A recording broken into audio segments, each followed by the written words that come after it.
오늘 말씀 가지고 여호와를 바랄지어다는 제목으로 말씀의 은혜를 나누기 원합니다. 오늘은 2020년 마지막 토요 새벽 예배입니다. 2020년은 올 한 해는 특별히 다른 해와 많이 다르게, 정말 빠르게 지나간 것 같습니다. 코로나19가 시작한 것이 작년 12월이었고 미국에 넘어와서 이제 많은 어려움을 주기 시작한 것이 3월쯤이었으니까 그때부터 지금까지 참 많은 일들이 있었습니다. 아니, 많은 일들을 하지 못했죠. 많은 어려움들이 있었지만 그래도, 정말 그럼에도 시간은 지나가고 있습니다. 우리가 한 해를 보내면서 믿음을 가진 성도로서 주님께 올려드리며 감사를 올려드리며 나아가는 귀한 성도님들 되시기 바랍니다. 특별히 오늘 시편은 그렇게 하나님을 감사하고 바라보는 성도들의 자세에 대하여 고백하는 찬양입니다. 계속 몇 번 말씀드리지만 시편 120편부터 134편까지 총 15개의 시편은 성전에 올라가며 드리는 노래라고 말씀을 드렸습니다. 그러니까 오늘은 이 성전에 올라가는 노래의 11번째 고백인데요. 성전을 향하여 나아가는, 하나님께 나아가는 사람은 어떻게 해야 되는가? 하나님을 기다리고 하나님의 그 은총을 바라보며 나아가야 한다는 것을 고백하는 시편이라는 거죠. 우리 먼저 1절 2절 말씀 함께 보면서 이 시편을 고백하는 시편의 저자의 마음을 좀 함께 보도록 하겠습니다. 1절 2절 말씀 읽겠습니다. 시작. 여호와여, 내가 깊은 곳에서 주께 부르짖었나이다. 주여, 내 소리를 들으시며 나의 부르짖는 소리에 귀를 기울이소서. 아멘. 오늘 본문에서 시편의 제자는요, 지금 성전을 향하여 올라가면서 하나님께 자신의 마음을 토로하고 있습니다. 얘기하고 있습니다. 지금 이 시편의 제자는요, 깊은 곳에서, 이게 어딘지는 모르겠어요. 어쨌든 마음의 깊은 상처와 아픔, 그런 고통 속에서 간절한 마음으로 하나님께 나아가고 있는 겁니다. 자신을 둘러싼 적들에 의하여 하나님의 도움을 구하며 하나님의 구원을 바라는 심정으로 쓰고 찬양하고 있는 겁니다. 즉, 힘들고 어려운 상태에서 그 어려운 마음을 가지고 성전을 향하여 하나님의 은총과 은혜를 바라보며 기다린다. 이 고백을 바로 지금 드리고 있다는 거죠. 사랑하는 성도 여러분, 여러분들 살아오시면서 어떤 것을 정말 간절히 갈망하고 바라보면서 기다려보신 적이 있으신지요? 분명히 있으실 겁니다. 학교 다닐 때는 열심히 공부해서 시험의 결과가 어떻게 나오는지 기다려보신 적이 있으실 것이고요. 어떤 비즈니스 하시는 거나 이런 거 있을 때 오퍼라든지 사업 제안서를 제출하고 그 결과가 어떻게 됐는가, 그 응답을 정말 손꼽아 기다리시는 분도 있을 겁니다. 그리고 임신하셨던 경험 있으신 분들이라면 아이의 출산을 정말 기다려보신 적이 있을 거고, 정말 때로는 사랑하는 사람, 그리운 사람을 기다려본 적이 있으실 겁니다. 근데 이렇게 뭔가를 기다릴 때 마음이 어떤가요? 정말 뭔가를 바라고 기다리면요, 시간이 안 가요. 시간이 더디 가는 것 같습니다. 마음이 초조해지는 거죠. 근데 오늘 시편의 제자는 그런 기다림과 갈망, 그 기다림과 갈망의 마음에, 그런 마음의 고백이 잘 녹여있는 말씀이다 라고 할 수 있는 거예요. 근데 이 기다림과 갈망이 무언가 인간의 욕심과 인간의 필요와 인간이 뭔가를 가지고 싶은, 내가 뭔가를 받고 싶은 그것을 기다리는 것이 아니라 영적인 목마름, 즉 하나님에 대한 갈망, 하나님을 기다린다는 거죠. 즉 시편의 제자는 자기가 깊은 곳, 자신이 만나고 있는 그 어려움 속에서, 그 환난과 고난 속에서 하나님을 기다리는데, 그 기다림에 있어서 하나님께서 나의 기도를 들어주십시오라고 하는 고백으로 이 시편은 시작되고 있다는 것을 볼 수 있습니다. 2020년 한 해가 마무리되는 이 시점에서 우리가 가져야 될 신앙의 자세, 우리가 무엇을 기다려야 되는지를 보여주는 그런 시편의 고백이라는 생각이 듭니다. 제가 이 말씀을 준비하면서 우리 크리비자는 모든 성도님들이 정말 이런 마음으로 하나님을 기다리셨으면 좋겠습니다. 세상의 것을 기다리고 세상에 자기 필요한 것을 기다리는 인생이 아니라 정말 하나님을 기다리는 마음, 우리 주님에 대한 그 영적인 갈급함이 있는 성도 되시길 주님의 이름으로 소원합니다. 그럼 이 시편의 저자가 어떻게 주님을 기다리고 있는가 한번 좀 살펴보기 원하는데요. 첫 번째로 아침을 기다리는 파수꾼처럼 간절한 마음으로 기다려야 된다는 거죠. 이 시편의 저자는 우리가 주님을 어떻게 기다려야 되는가? 아침을 기다리는 파수꾼처럼 간절한 마음으로 기다려야 된다라고 고백하고 있습니다. 우리 6절 말씀 같이 읽겠습니다. 시작. 파수꾼이 아침을 기다림보다 내 영혼이 주를 더 기다리나니 참으로 파수꾼이 아침을 기다림보다 더하도다. 아멘. 이 시편의 파수꾼의 기다림, 이 파수꾼의 간절함, 이것은요 하나님에 대한 기다림과 간절함의 상징을 보여줍니다. 즉 오늘의 시편의 저자는 파수꾼보다, 이렇게 하는 파수꾼보다 더 간절하게 하나님을 기다린다라고 고백하는 거죠. 이 파수꾼에 대하여 여러분들 잘 모르실지 모르겠지만 저는 잘 알고 있습니다. 왜냐하면 제가 1993년도 강원도 화천에서 군 생활을 했을 때 겨울에 GOP에서 철책선이라고 하죠. 이 휴전선에서 근무를 했었습니다. 제가 군대 얘기하면 별로 안 좋아할지 모르겠지만 아무튼 그때 제가 이제 밤에 근무를 이제 돌면서 그 6개월 동안 이제 철책 생활을 했던 적이 있습니다. 기본적으로 이제 겨울에 들어가면 밤이 길잖아요. 낮에는, 여름에는 사실은 뭐 때문에 고생하냐면 벌레 때문에 고생해요. 철책에 들어가면. 모기가 너무 많거든요. 근데 밤에는 뭐 때문에 고생하냐면 추위 때문에 고생해요. 그러니까 너무 추웠기 때문에 뭐 한국 기온도는 영하 15도, 20도 뭐 이렇게 떨어져요.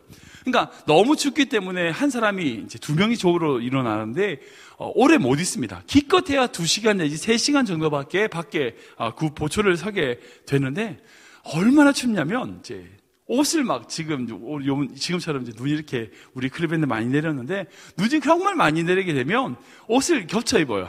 위에는 한 6개, 밑에는 한 5개 정도.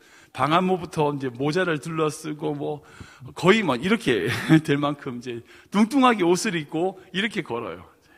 올라가는데 30분입니다. 아무튼 추위가 엄청나서 사실은 이제 웬만큼 준비하지 않고는 그렇게 입어도 추운 게 바로 강원도 철책선의 겨울입니다. 근데 여기서 좀 조심해야 될 게 뭐냐면 이제 이 철책선에서 앞에 근무자가, 자기 앞에 근무자가 선임이면, 나보다 고참이면 무조건, 정말 무조건 5분이라도 일찍 나가야 돼요. 1분이라도 늦으면 혼납니다. 앞에 보초 서고 있는 사람이 제 후임이면 조금 늦어도 돼요. 근데 고참이 있다. 그럼 무조건 30분 전에 일어나서 나가야 돼요. 아니면 너 혼나게 되는 거죠. 왜냐하면 병사들 모두가 다 자기 근무 시간 마치기를 이제 근무 시간 끝나는 것을 손꼽아 기다리기 때문입니다. 아무튼 오늘의 시편의 저자는요, 마치 제가 그때 철책선에서 근무하면서 다음 근무자가 오기를 기다리는 것처럼 자신의 책임을 다하고 돌아가기만을, 그리고 돌아가서 컵라면 하나 끓여 먹기만을 기다리는 병사의 마음처럼 하나님을 기다린다라고 고백하고 있는 걸 볼 수 있어요. 그런 간절함을 저는 압니다. 얼마나 빨리 저 내무반으로 들어가고 싶은지 전 그 병사, 그 파수꾼의 마음을 저는 이해하고 있습니다. 여러분, 이 마음은요, 해보지 못한 사람은 몰라요. 여러분들 정말 간절히 바라고 원하는 그것을 기다리는 것보다 하나님을 더 기다린다라고 하는 고백으로 여러분들 하나님을 기다리셔야 된다는 거예요. 근데 여기 파수꾼이 기다린다라고 하는 이것에는요, 2가지 의미가 있어요. 첫 번째는 뭐냐면 결국은 아침은 온다. 자기의 근무 시간은 끝난다는 거예요. 아침은 온다는 거예요. 기다리면 어김없이 아침은 찾아오게 되어 있습니다. 자기의 책임을 다하는 그 시간은 마치게 되어 있다는 겁니다. 하나님은 결국은 우리가 기다린다면 우리에게 은혜를 주시고 우리를 만나 주실 것이라는 의미입니다. 기다린다면 아침은 오게 되어 있습니다. 그 2번째는 무슨 의미가 있냐면 할 수 있는 것, 그 파수꾼이 할 수 있는 것은 기다리는 것 말고는 없다는 거예요. 여러분들, 파수꾼이 시간을 당길 수 있습니까? 자기가 시간을 거스릴 수 있습니까? 절대 못하죠. 아침을 더 빨리 오게 할 수 있나요? 아닙니다. 그저 하나님이 정하신 때를 기다리는 것 외에는 할 수 있는 것이 없다는 거예요. 즉, 파수꾼이 아침을 기다립니다 라고 하는 이것에는 2가지 의미, 즉 아침은 결국 온다는 것이고, 그 아침이 오기까지 이 파수꾼이 할 수 있는 것은 그저 기다리는 것밖에 없다는 거예요. 즉 자신의 모든 것을 내어놓고 주님의 때 그 아침을 기다릴 수밖에 없다. 여러분, 이것이 우리 신앙의 자세가 되어야 된다는 겁니다. 인간의 방법, 인간의 생각, 인간의 계획으로 아침을 당길 수 없습니다.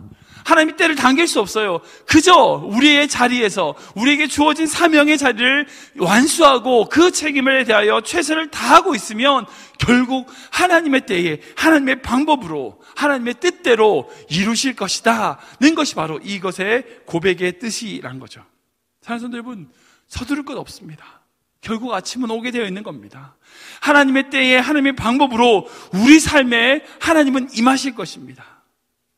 그저 우리는 간절한 마음으로 기다린다면, 그 기다리는 마음으로 우리의 자리에 서 있기만 하면 하나님은 하나님의 방법으로 역사하시는 분인 줄 믿으시기 바랍니다. 두 번째, 이 시편에 대해서 우리는 무엇을 기다려야 되는가?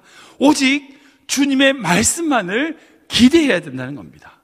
다른 어떤 것이 아니라 주님의 말씀만을 기대해야 된다는 거예요. 우리 5절 말씀 읽겠습니다. 시작. 나 곧 내 영혼은 여호와를 기다리며 나는 주의 말씀을 바라는도다. 아멘. 여기 이 5절 말씀에 있는 기다리다, 여호와를 기다리며의 기다리다는요, 히브리 말로 카바란 단어인데 이것은 기다린다는 의미와 함께 한 가지 더 뜻이 있어요. 그 뭐냐면 기대한다, hope, 그러니까 hope, 소망을 가진다라는 뜻입니다. 이 함께 포함되어 있어요. 기다린다는 것과 기대한다, 소망한다는 것이 같은 뜻인 거죠. 즉 우리가 하나님을 기다린다는 것은요, 하나님의 역사를 기대한다, 소망한다는 것입니다. 그렇다면 우리가 무엇을 기대해야 됩니까? 우리가 무엇을 소망해야 됩니까? 우선 많은 성도들이 하나님의 복 주심을 소망하고 기대하시는 분들이 많으실 겁니다. 물론 우리가 하나님께 복을 받기 위해 신앙생활하죠. 우리가 그 하나님의 축복과 은혜를 기대하고 소망해야 됩니다. 그것이 신앙인입니다. 그리고 또 하나님의 어떤 능력 주심을 기대하고 소망하시는 분들이 있을 겁니다. 처음에 말씀드린 것처럼 이 시편의 저자는 지금 깊은 곳, 정말 어찌 보면 억울하고 어려운 그런 문제에 있는, 환난 가운데 있는 그런 상황에 있는 그런 성도들의 모습이라고 할 수 있어요. 그럴 때에 하나님의 능력을 기대하고 소망할 수 있습니다. 네, 그렇습니다. 그런데 오늘의 시편의 저자는 다른 무엇보다도 아니라 무엇을 기대하고 무엇을 소망하고 있는가? 바로 주님의 말씀을 바라고 소망하고 있다는 거예요. 다 아시는 이야기지만 솔로몬이 하나님께 왕이 되고 나서 1000번제를 드린 후에 하나님께서 그 번제에 대하여 감동하셔서 너에게 소원이 무엇이냐라고 물으셨습니다. 그때 솔로몬의 대답이 우린 잘 알고 있죠. 그때 솔로몬이 무엇을 구했습니까? 바로 지혜를 구했습니다. 솔로몬은요, 부나 장수나 원수의 생명이나 영광 이런 것들을 구하지 않고 하나님의 지혜, 즉 그분의 말씀, 다바르라고 하는 이 말씀과 지혜를 구했습니다. 이것을 하나님이 기뻐하시고 나서 어떻게 하셨어요? 다른 모든 것을 주셨다라고 우리는 성경을 통해서 알고 있습니다. 어떤 일이든요, 핵심이 중요해요. 핵심이. 그 모든 것을 관통하는 정말 그 핵심만 딱 잡으면 나머지 것들은요, 따라오게 되어 있어요.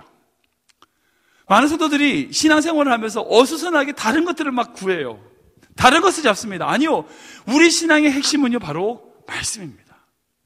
말씀을 붙잡으면요, 그 말씀의 지혜를 붙잡으면요, 나머지 것들 따라오게 되어 있습니다. 이것이 솔로몬을 통해서 우리에게 주신 지혜입니다. 어떤 환경과 상황일지라도요, 해답은 말씀에 있습니다. 말씀을 붙잡을 때에, 말씀을 기대할 때에, 말씀을 붙잡고 나아갈 때에 우리의 모든 신앙생활의 문제 해결될 수 있다는 거예요. 여러분, 이것이 바로 신앙에서 우리가 배울 수 있는 겁니다. 정말 우리가 말씀을 기대하고 소망해야 된다는 거예요. 그럼 마지막으로 시편의 저자는 무엇을 기다리는가? 바로 결국 하나님의 용서하심을 기다린다는 거예요. 그분의 용서하심을 기다리고 있다는 겁니다. 우리 3절과 4절 말씀 같이 읽겠습니다. 시작.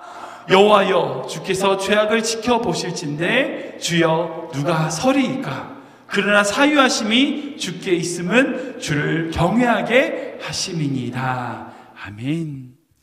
오늘 시편의 제자는 성전을 나아가면서 마지막으로 기대하고 기다리는 것이 있습니다. 그것은 뭐냐? 바로 주님의 용서하심입니다.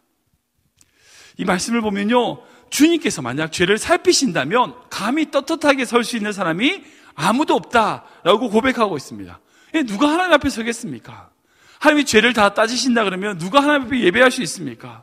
그런데 하나님의 용서하심이 있기 때문에 그 용서하심을 믿고 주님 앞에 성전으로 나아가잖아요. 지금 주님 앞에 나아가서 주님을 예배할 수 있다는 겁니다.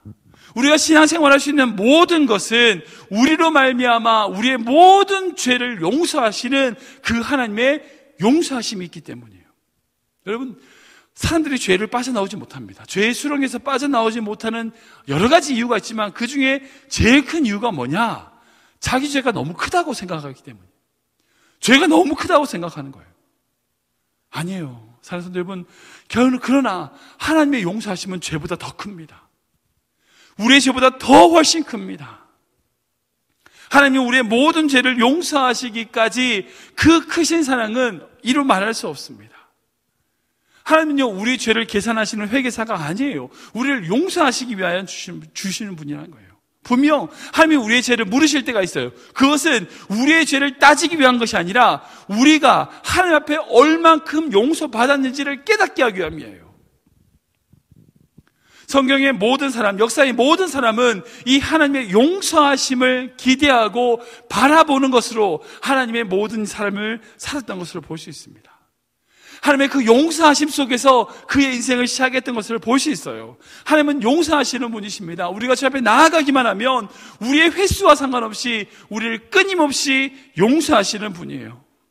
이 하나님의 용서를 믿기에 성전을 향해 나아갈 수 있다는 겁니다. 말씀을 정리하겠습니다. 우리 7절 말씀을 읽어보겠습니다. 같이 읽겠습니다. 시작. 이스라엘아, 여호와를 바랄지어다.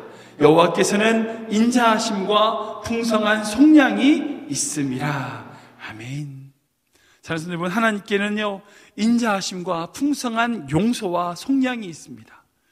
그러기에 우리는 하나님을 바라고 기다리고 기대할 수 있다는 거예요.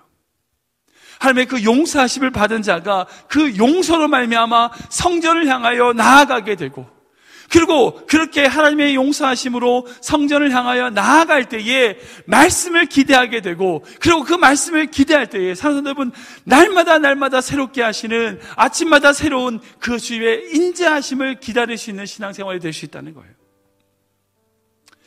2020년이 이제 마무리됩니다. 2021년은 또 어떤 한 해가 될지 모르겠습니다.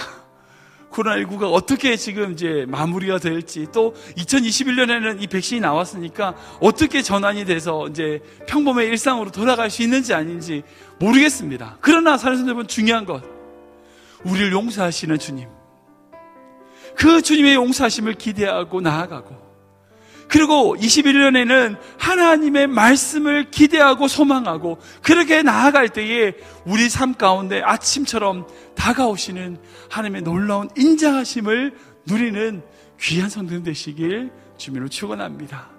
2020년이 이렇게 지나가지만 이 지나간 시간 동안 지켜주신 하나님께 감사하고, 또한 21년에 일하실 그 하나님을 기대하고 기다리며 그 영적인 갈급함으로 예배함으로 나아가는, 정말 이 말씀에 고백하는 시편의 제자처럼 그 하나님을 파수꾼이 아침을 기다림보다 더 기다리시는 우리 귀한 성도 되시길 주님으로 축원합니다.